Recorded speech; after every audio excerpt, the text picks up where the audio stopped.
ಇದು ಬಹಳ ಇಂಪಾರ್ಟೆಂಟ್ ಶಹೀದ್ ಅವರೇ. 5 ಗ್ಯಾರಂಟಿಯನ್ನ ಜನಗಳ ಮಧ್ಯದಲ್ಲಿ ಹೋಗಿ 5 ಗ್ಯಾರಂಟಿಯನ್ನ ಘೋಷಣೆ ಮಾಡಿದ್ವಿ.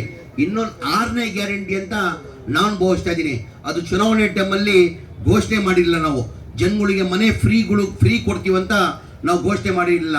ನಮ್ಮ ಹಿಂದಿನ ಸರ್ಕಾರದಲ್ಲೇ ಸಿದ್ದರಾಮಯ್ಯ ಅವರು ಮುಖ್ಯಮಂತ್ರಿ ಇರುವಾಗ 1,80,253 ಮನೆಗಳು ಸ್ಲಮ್ ಬೋರ್ಡಲ್ಲಿ ಸ್ಯಾಂಕ್ಷನ್ ಆಗಿತ್ತು.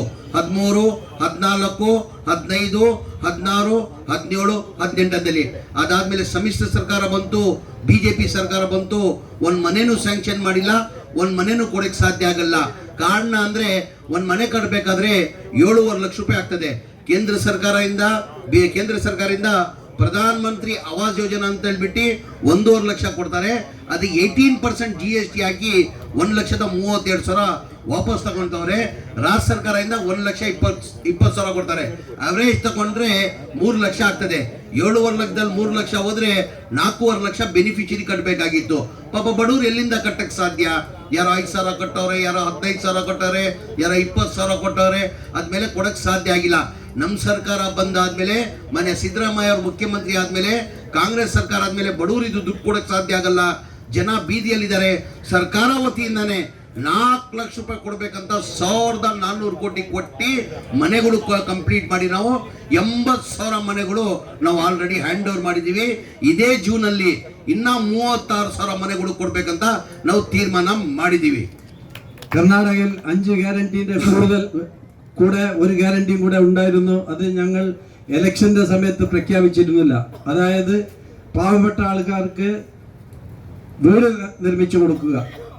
രാജീവ് ഗാന്ധിയുടെ ഹൗസിംഗ് കോളനി എന്ന ആ ഒരു ഡിപ്പാർട്ട്മെന്റിന്റെ മുഖാന്തരം കഴിഞ്ഞ 23, 24, 25 വർഷങ്ങളിൽ കർണാടക സർക്കാർ 7,400 കോടി 7,400 കോടി രൂപ നീക്കിവെച്ചിട്ടുണ്ട്. അത് പാവങ്ങൾക്ക് വീട് നിർമ്മിച്ചു കൊടുക്കാനാണ്. GSTയും മറ്റുള്ള കാര്യങ്ങളെല്ലാം കഴിച്ചു നോക്കിയാൽ 4 ലക്ഷം എക്സ്ട്രാ കൊട്ടിದ್ರಿ. ഇപ്പൊ 4 ലക്ഷം കൂടുതലായി 7 ലക്ഷം രൂപയാണ് ഒരു വീട് നിർമ്മിക്കാൻ ചെലവാകുന്നത്. ഈ സർക്കാർ വന്ന ശേഷം ബഹുമാനപ്പെട്ട ജമീർ അഹമ്മദ് അതിന്റെ വസതി ഈ വീട് നിർമ്മാണത്തിന്റെ വകുപ്പ് അദ്ദേഹമാണ് ഏറ്റെടുത്തിരിക്കുന്നത്. ഇപ്പോൾ അത് ഹൗസിംഗിന്റെ ഇതിലേക്ക് 7 ലക്ഷം രൂപയാണ് ഒരു വീടിലേക്ക് കൊടുക്കാൻ തീരുമാനിച്ചത്. GST ഒക്കെ കഴിച്ചിട്ട് 7 ലക്ഷം രൂപ ഓരോ ഉപഭോക്താക്കൾക്കും കൊടുക്കാനുള്ള സംവിധാനം കർണാടക സർക്കാർ ചെയ്തിട്ടുണ്ട്. അതിന് സിദ്ധരാമയ്യ 7,400 കോടി രൂപ 7,400 ಕೋಟಿ രൂപ ನೀಕಿ വെച്ചിരിക്കുകയാണ്. ಆಮೇಲೆ ತಾವು ನೋಡಿರ್ಬೋದು, ಕಾಂಗ್ರೆಸ್ ಸರ್ಕಾರ 10 ವರ್ಷದಿಂದ ಇವತ್ತೇನು LDF ಸರ್ಕಾರ ಇದೆ, 10 ವರ್ಷದಿಂದ ಅವ್ರಿಗೂ ಮತ್ತೆ ಕಾಂಗ್ರೆಸ್ಗೆ ಎಷ್ಟು ವ್ಯತ್ಯಾಸ ಇದೆ ಅಂತ ತಮಗೆಲ್ಲ ಗೊತ್ತೇ ಇರ್ಬೋದು. ಕಾಂಗ್ರೆಸ್ ಸರ್ಕಾರ UDF ಸರ್ಕಾರ ಹಿಂದಿನ ಬಹಳಷ್ಟು ಸರಿ UDF ಸರ್ಕಾರ ಇತ್ತು. ಈಗ LDF ಸರ್ಕಾರ 10 ವರ್ಷ ಇದೆ. 10 ವರ್ಷ ಮುಂಚೆ ನಾವು UDF ಸರ್ಕಾರದಲ್ಲೂ ವ್ಯತ್ಯಾಸ ಏನಿತ್ತು, ಈ ಸರ್ಕಾರದಲ್ಲಿ ಏನು ವ್ಯತ್ಯಾಸ ಇದೆ ತಮಗೆಲ್ಲ ಗೊತ್ತೇ ಇದೆ. ಇಡೀ ದೇಶದಲ್ಲಿ ನಾನು ಹೇಳೋದು, ಇಡೀ ದೇಶದಲ್ಲಿ ನೀವು ಯಾವಾಗ ಚುನಾವಣೆ ಬರ್ತದೆ, ಜನಗಳು ಮಧ್ಯೆ ಹೋದ್ರೆ ಕಾಂಗ್ರೆಸ್ ಪಕ್ಷದ ಇತಿಹಾಸ ತೆಗಿರಿ. ಈಗ ನನ್ನ ಅನಿಸಿಕೆ ಕೇರಳದಲ್ಲಿ ಬಾಡಿ ಅಥವಾ ಬುದ್ಧಿವಂತರು ಇದ್ದೀರಾ. ಇಲ್ಲಿ ಮತದಾರರು ಬೇರೆ ರಾಜ್ಯಕ್ಕೆ ಕಂಪೇರ್ ಮಾಡಿದ್ರೆ ಇಲ್ಲಿ ಬಹಳ ಬುದ್ಧಿವಂತರು ಮತದಾರರು ಕೇರಳದಲ್ಲಿ. ಈಗ ಬೇರೆ ನಮ್ಮ ಕಾಂಗ್ರೆಸ್ ಪಕ್ಷದ ಇತಿಹಾಸ ತೆಗಿರಿ. ಯಾವಾಗ ಚುನಾವಣೆ ಬರ್ತದೆ ಕಾಂಗ್ರೆಸ್ ಪಕ್ಷದಲ್ಲಿ ಜನಗಳು ಮಧ್ಯದಲ್ಲಿ ಹೋದ್ರೆ ನಾವು ನಮ್ಮ ಸಾಧನೆಯನ್ನ ತೋರಿಸಿ ನಾವು ಮತ ಕೇಳ್ತೀವಿ.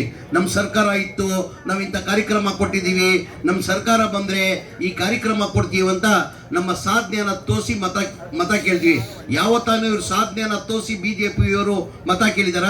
ಹಿಂದೂ ಮುಸಲ್ಮಾನ್ ಅವ್ರು ಯಾವ ಹಿಂದೂನು ಬೇಕಾಗಿಲ್ಲ, ಯಾವ ಮುಸಲ್ಮಾನು ಬೇಕಾಗಿಲ್ಲ. ಅವ್ರು ಬೇಕಾಗಿರೋ ಅಧಿಕಾರ. ನಮ್ಮ ಬಹಳಷ್ಟು ಅಲ್ಪಸಂಖ್ಯಾತರು ಮುಸ್ಲಿಂ ಸಮಾಜದವ್ರು ಹೆಚ್ಚಿನ ಸಂಖ್ಯೆಯಲ್ಲಿದ್ದಾರೆ. ಜಾಕೀರ್ ಹುಸೇನು ಇಲ್ಲಿ ಕೂತಿದ್ದಾರೆ, ಮೈನಾರಿಟಿ ಅಧ್ಯಕ್ಷ ಇದ್ದಾರೆ, ನನ್ನ ಆತ್ಮೀಯ ಸ್ನೇಹಿತರು. ನಮ್ಮ ಶಾಫಿ ಸಾದಿನೂ ಇದ್ದಾರೆ, ಬಹಳಷ್ಟು ಮುಸ್ಲಿಂ ಮುಖಂಡರಿದ್ದಾರೆ. ನಮ್ಮ ಇಸ್ಲಾಂ ಧರ್ಮದಲ್ಲಿ ಜಾತಿ ಭೇದ ಮಾಡಿ ಅಂತ ನಮ್ಮ ಇಸ್ಲಾಂ ಧರ್ಮ ನಮ್ಗೆ ಹೇಳ್ಕೊಟ್ಟಿಲ್ಲ. ಮಜಹಬ್ ನಹಿ ಸಿಖಾತಾ ಆಪಸ್ ಮೇ ಬೈರ್ ರಖ್ನಾ, ಹಿಂದಿ ಹೈ ಹಮ್ ಹಿಂದೂಸ್ತಾನ್ ಹಮಾರ, ಸಾರೇ ಜಹಾನ್ ಸೆ ಅಚ್ಚಾ ಹಿಂದೂಸ್ತಾನ್ ಹಮಾರ ಅಂತ ನಮ್ಮ ಇಸ್ಲಾಂ ಧರ್ಮ ನಮ್ಗೆ ಹೇಳ್ಕೊಟ್ಟಿರೋದು. LDF സർക്കാർ കഴിഞ്ഞ 10 വർഷമായി ഇവിടെ അധികാരത്തിലാണ്. അതിനു മുമ്പ് UDF നമ്മുടെ സംസ്ഥാനത്ത് അധികാരത്തിലായിരുന്നു. അന്ന് UDF ചെയ്ത കാര്യങ്ങൾ എന്തൊക്കെയാണെന്ന് നിങ്ങൾക്കൊക്കെ മനസ്സിലാക്കിയ ആൾക്കാരാണ്. കഴിഞ്ഞ 10 വർഷം കൊണ്ട് LDF ഭരണത്തിൽ ഉണ്ടായ ദുർഭരണങ്ങൾ നമുക്കെല്ലാം അറിയാം. ഇനി അതുപോലെ തന്നെ അടുത്ത് വരുന്ന UDF സർക്കാർ നല്ല ഭരണം കാഴ്ചവെക്കുന്നതിൽ യാതൊരു സംശയവുമില്ല എന്ന് ഞാൻ നിങ്ങൾക്ക് ഉറപ്പു തരുകയാണ്. അതുപോലെ